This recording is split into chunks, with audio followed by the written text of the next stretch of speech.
G'day and welcome to Just a Walk. Thanks, a podcast with a bit of hunting, but a lot of bloodstock. Mickey Gannon, Rob Scurry, John O'Rayner, and Butch Bourne join me as we sort of look back at the week that was, the group winners maybe, and the week in bloodstock as a starting point. Butch, you've hobbled your way around the Riverside stables there at Warwick Farm all week inspecting weanlings. Yes. How's the body first, and then how was the viewing? Well, I was a bit disappointed. I put a request in for the golf buggy that Gay normally gets carted around in, but apparently it was getting serviced. So I had to go solo. Anyway, Mick could have bought you I one. toughed it out. Hey, Mick could have probably nicked one from the club. yeah. You should have asked Just earlier. Sorry, Bush. yeah. Well, I thought Mick might have turned up, but there's no show from Mick or Rob out there. As thought they were going to come and catch up and hold my hand, but. Very Unfortunately, disappointing. the boat didn't start, so it made it hard to get out there. Bush. Awesome. Yes. Yeah, well, yeah. So they spent about 16 million bucks, which is about a 23% increase for that wholesale last year. So average is up to 55. It's about an 8% rise. So I don't know where it's all going to stop because the majority of these horses bought are obviously pinhooks, and they will be presented back to their yearling sales somewhere. So they'll be looking for a nice margin. But as foals do, they can, grow good and grow a bit awkward, and that's what probably turns a good result or just a result or a poor result. So probably one of the biggest things you can get out of making money from pinhooks is, just like a stallion kicking. So all those first season sires from last year. If they happen to produce a really good horse in the first part of especially pre-Christmas, then all of a sudden everyone wants them come January and onwards. So that's probably your biggest result if you can nail that part of it. So, but very popular Toronado, Two Done Hot, Sioux Star, Capitalist. All the name horses, they were paying huge money. The 320,000 for the Toronado is an interesting one because he's a very popular horse. He's had a couple of really good Group 1 winners up in Hong Kong, but they're slow maturers, which is that's in my wheelhouse. Trying to find a good racehorse that races on. What's that horse that won the Hawkesbury Cup on Saturday? How old is he? Won the what? The Hawkesbury Gold Cup. Where they run Saturday? Yeah. How old's Just Folk, John? 7. Gosford, Hawkesbury. I don't know how were the races. I can't remember. Yeah, Hawkesbury, Just Folk, 7. We're going to get to that later on. But yeah, he's Yeah, 7. that's all right. Yeah, no, well, it's just I'm saying that's a racehorse. That's that. Like my idea. He's my idea of a racehorse. A horse that can race. For 4 or 5 seasons and keep producing. So Toronado fits the bill. So I love him as a stallion in that regard. But to pay a lot of money for a foal, it's a bit bold because he hasn't sighted 2 or 3-year-old Group 1 winner in Australia as yet. So I would have thought there's a limit to, he's not like Snitzel or those horses where you're going to turn 320 into a million. So yeah, that's anyway. We'll be interested to see how they all turn out, all the results. But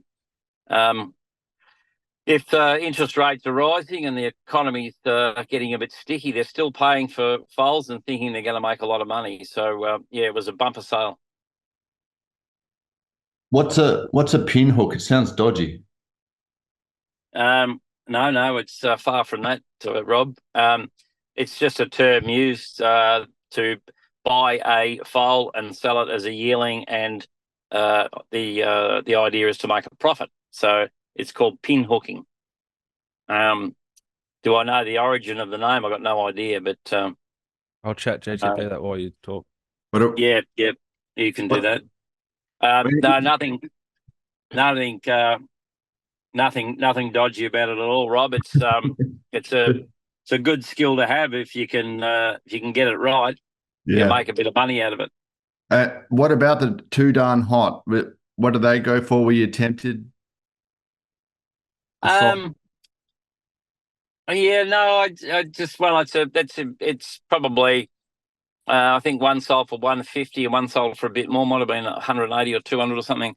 Yeah, they were going to be well found. It's off the back of his recent performances. So, it's a fashion-driven industry. So that's why, the Two Darn Hots and the Tornados sell well because they've been going well. My point with Tornado is that, he's not going to, well, at this stage anyway, he's not showing that he's going to get you a Golden Slipper winner or a Caulfield Guineas winner. Now he's probably got more chance of getting a Caulfield Guineas winner, but they're just not essentially 2-year-olds. So he's a European stallion. He was a very good miler and high chaparral line. So that's you get what you get there, But he's got some very good racehorses worldwide.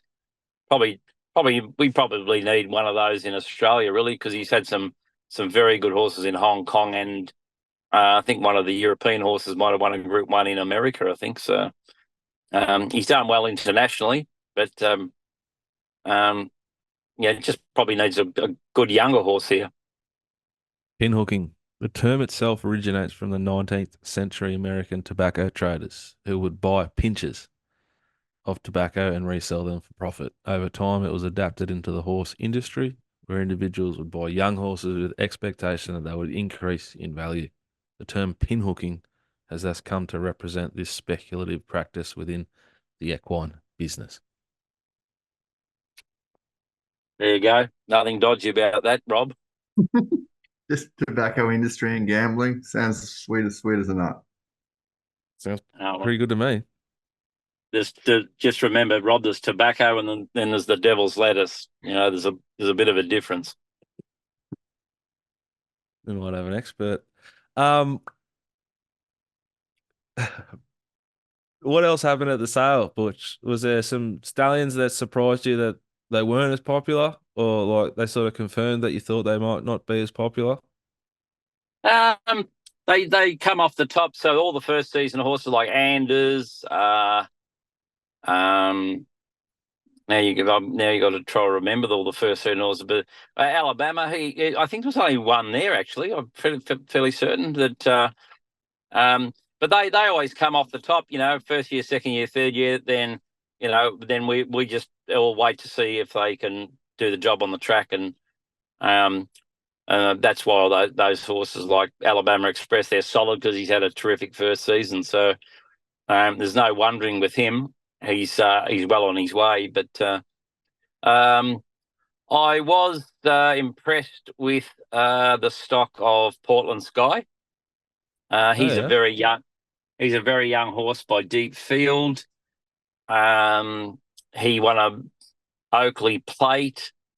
Correct me if I'm wrong. Someone will. I think He dead-headed with a Bob horse, didn't he? With what? With a Bob Peters horse, I reckon. Yes, that's exactly right. But I think the last stallion that won the Oakley Plate, the standard stud, was Schnitzel. Russian Revolution? There you go. I've been corrected. I think he won.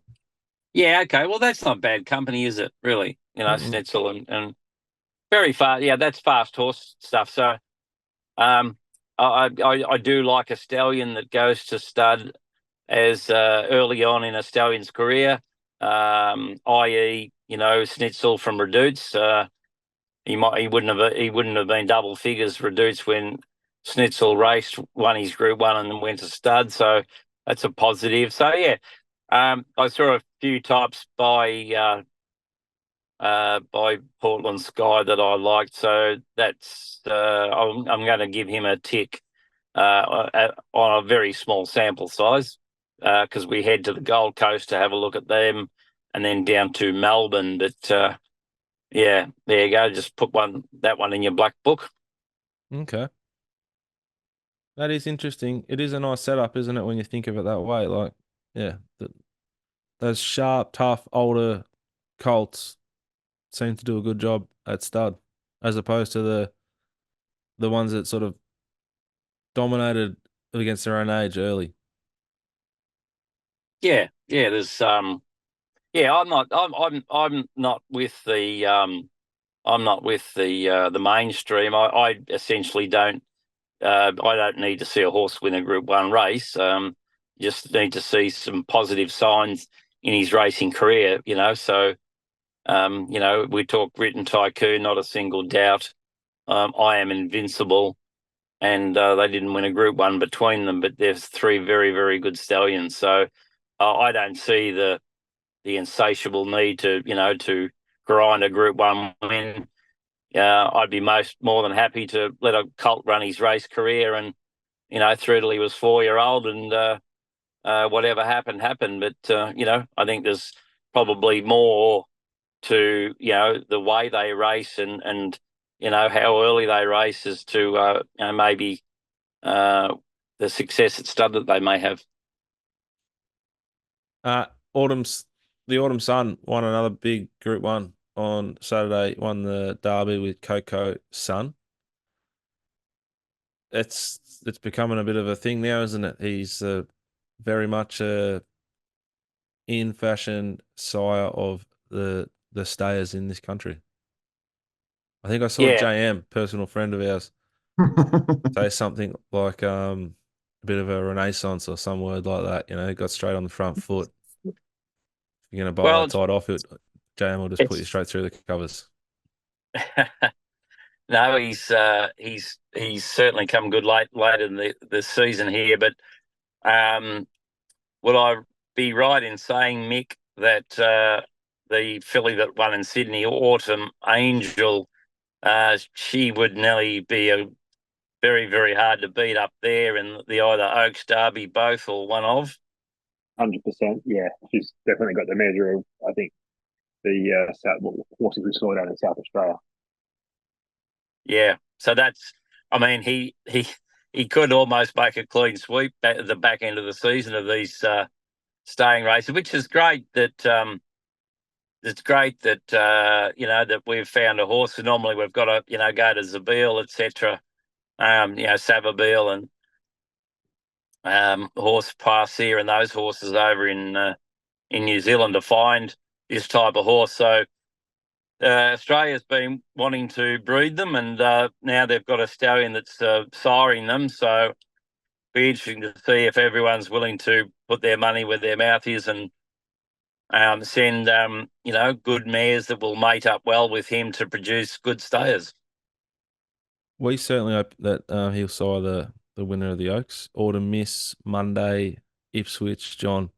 Mm-hmm. Shout out to Alison at Arrowfield. She looked after us with the purchase of this filly, and to JM and the outstanding hospitality. Butch, I mean, it's as good as it gets as far as yearling sale hospitality goes from Arrowfield.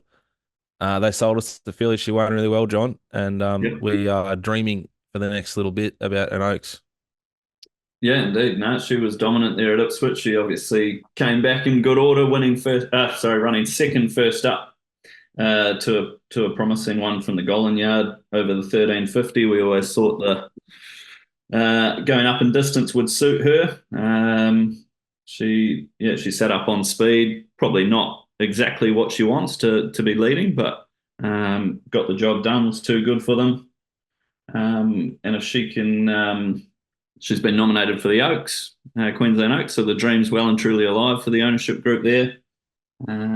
Hopefully via the Roses in a couple of weeks' time at Doomben. One of the greatest rides of all time, D. Thornton. Scurry, the pessimist amongst us, more often than not, but a bit of tinfoil hat gear. Are you dreaming a bit, or Well, we don't know the limit of her yet, and she did a lot right going to are the you lead. saying she's got scope? Well, she's a Japanese dam, so he's always going to look at that positively, isn't he? Yeah. For sure. Look, it was a great win. Beat Walker's most likely. But I don't know why you wouldn't go to the Class 1 2100. Sorry to, doubt your plan, but instead of the Roses, which we might be struggling to get in. Well, yeah, there's a good chance. There's a good chance we don't make that field, and that would be the race, the 3-year-old race there, the Wednesday prior. So, Well, she wins that really well. Then she probably she might get into the Derby. But if she runs in the Roses, she might run 7th. sorry, it's the Wednesday prior to the Roses. I mean, it's still 2.5 weeks out from the Oaks. Yeah, but yeah, we don't. I guess we nominate for both of them, eh? Indeed. Say she's got scope, please, so I can get John. I've never seen, and my thing is like looking at horses. I've never actually seen it. Didn't go to the sale. Don't live in Queensland. We were talking before on the review of her. It's quite a similar sort of look to Amakura, who won for Chris Lees, won the Oaks, Queensland Oaks. Last season, she wasn't winning her maiden until the 22nd of April at Newcastle as a $6 shot, albeit did win by 8 lengths. But she was running 7th in a Hawkesbury maiden the start before that over 1,500, running 7th, beating 10 lengths. So yeah, beautiful. You just have to come right at the right time. What I'm excited about was her last 100 meters. I think she would have gone away and won by a lot more with another 100 meters. She looked like she had plenty more to give. We go up in distance, up in tempo, then we find out what we got. 11th best last 100 of the day. She was wobbling about a little bit, but yeah, look, just daring a dream. I think she's in that window. She's in that same window, Butch, that the Swans are well and truly in. We thought they might have jumped out of it, that Richmond game. You were very quick to sort of remind me of that, but they've certainly opened that window wide up now. Sort of got a Jimmy bar in there. More importantly, has she been eating up? Oh, licking the bin, bro.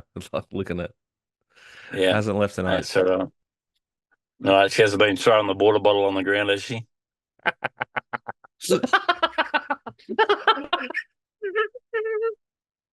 That's a little crack at Pappers. Yeah, but don't worry, I've got the vision at home.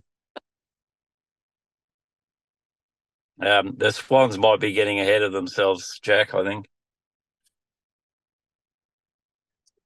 I think Jack might be losing the plot there. Oh, that's a little joke he's been holding for a long time, and just the way he just flowed straight back into it. Just you got to respect that level of humour. Where should we go to now? After that, let's go to Hawkesbury. Hawkesbury, just folk. Nash's ride, outstanding. Great job, Gavin Bedggood.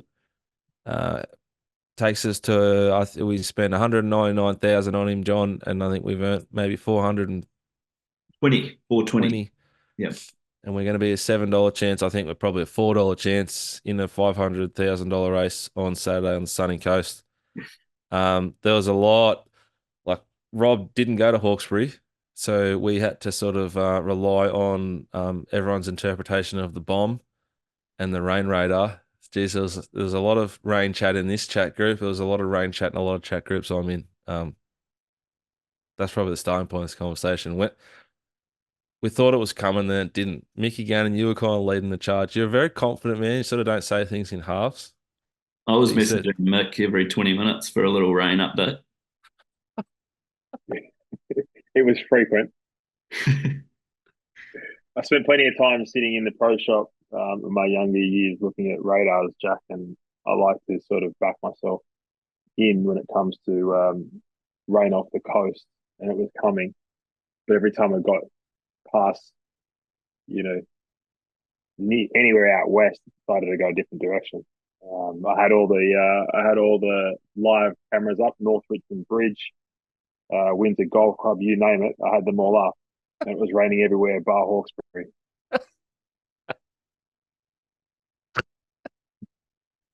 What do you think? What do you think of the horse's win, Butch, and the horse as a whole? What do you think about it all? Yeah, no, he's just a really good, honest racehorse. He looks like he needs a couple of my crutches at times, the way he gets from left to right, and wobbles around. But look, you're not going to change that. You can stick half a sheep on his head if you want to, but it's not going to. That's him. You can go visors, helmets, winkers, blinkers, all those things. But look, he wins. So he's just so genuine, even when he doesn't win. I thought that run in Melbourne, it looked like it was a Bendigo, might have been. It looked like he was gone for all money, and on the line, he's nearly winning the race again. So, no, good ticker, really good ticker, that horse, and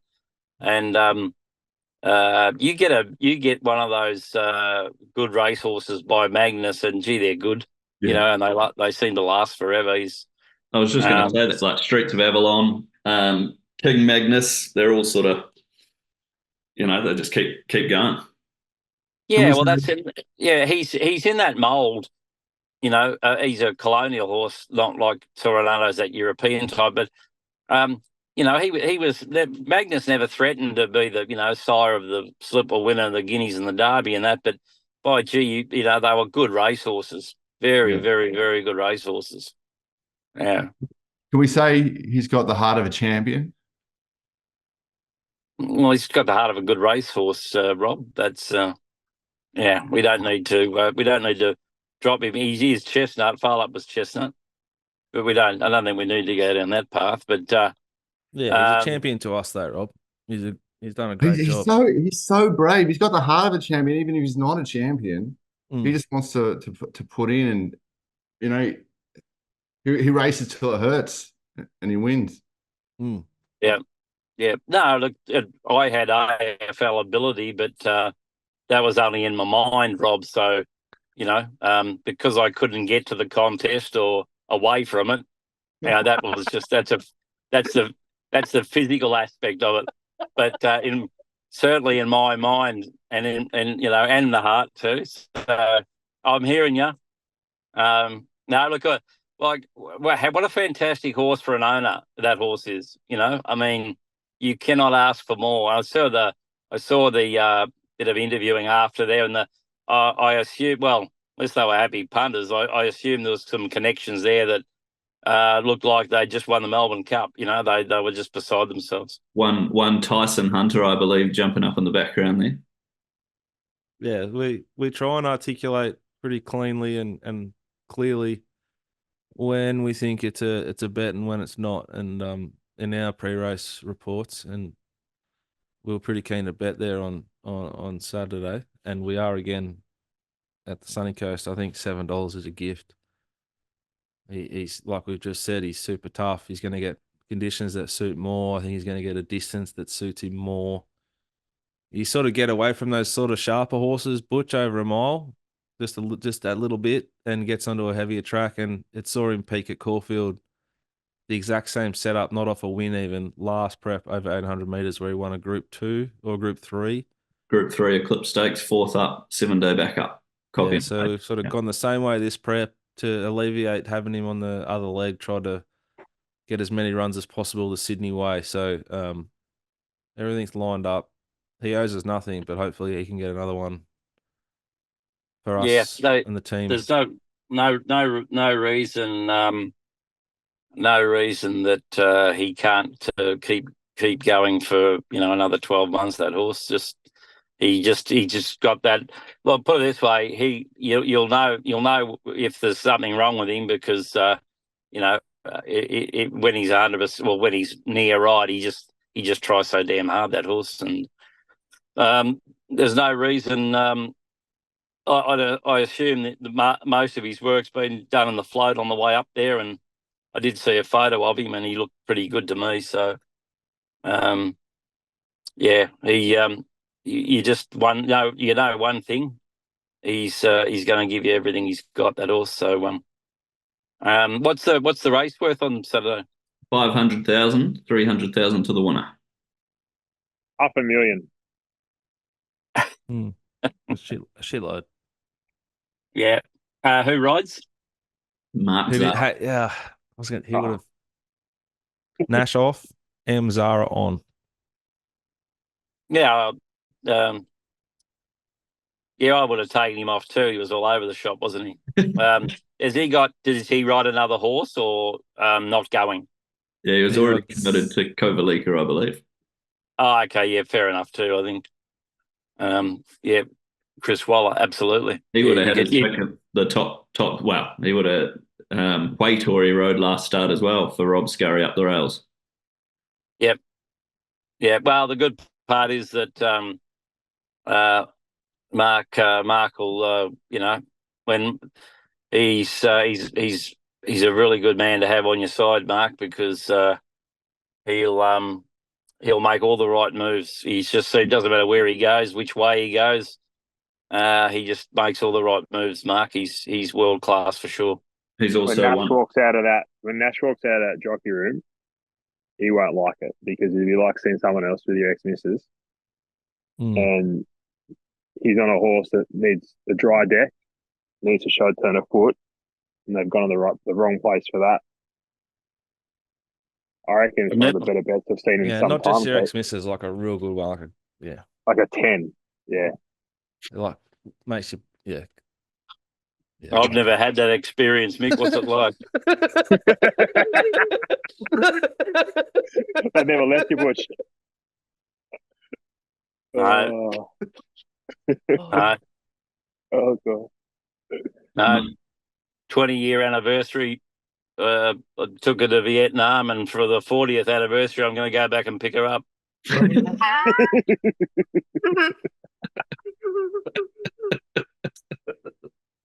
Oh, gee whiz. Shout out to Deborah.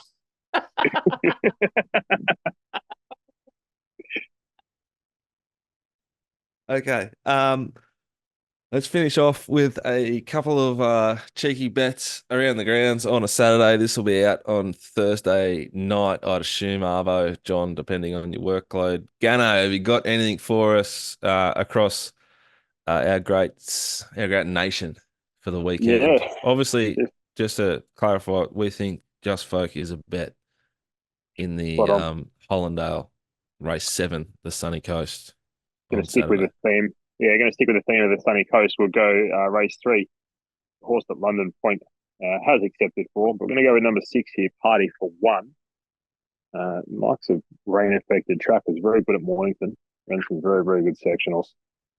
Very winnable race here. About 950.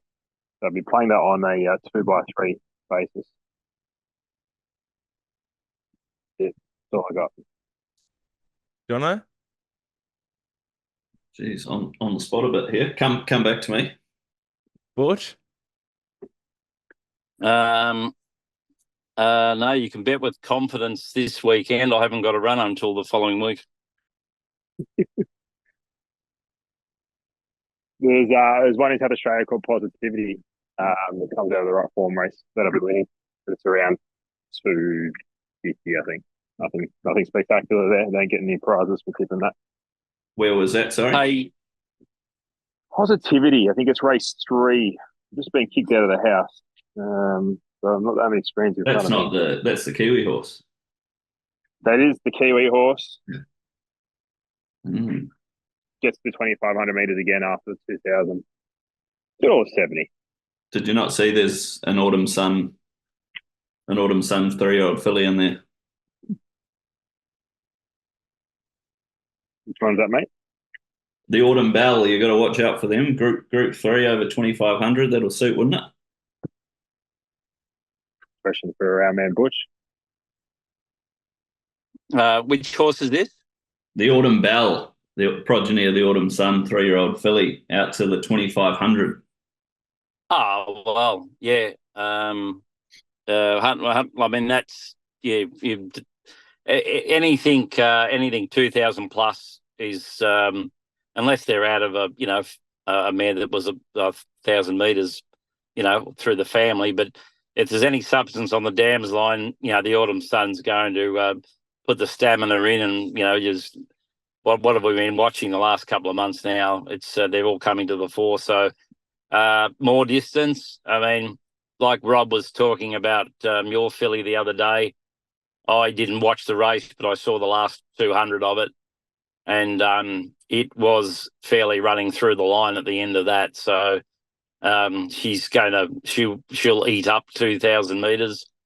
and being out of a deep impact mare. It's yeah, I mean, yeah, she'll run the Oaks trip. So all you got to do is get into the race and hope she's good enough. But that win the other day was very, very strong. Robbie, you've got anything for us in Sydney? No, you don't. Okay, Caulfield, get your pens out. Done the work. Here they are. Race 4, number 4, SK, and number 9, Shoeless. Backing them both. In the second last race, very, very keen. Race 9, number 8, Papillion Club, to roll Frigid, who was blessed and very good at Mornington last start. But I think Papillion Club joined side Selena Machine on. It'll be midfield, hopefully a little bit better, and be running a big, big race. That's all we have for you on this edition, the 4th edition of Just a walk. Thanks. Just a Walk. Thanks. Hope you enjoyed the show. Have a phenomenal weekend. Gamble responsibly, and bye for now.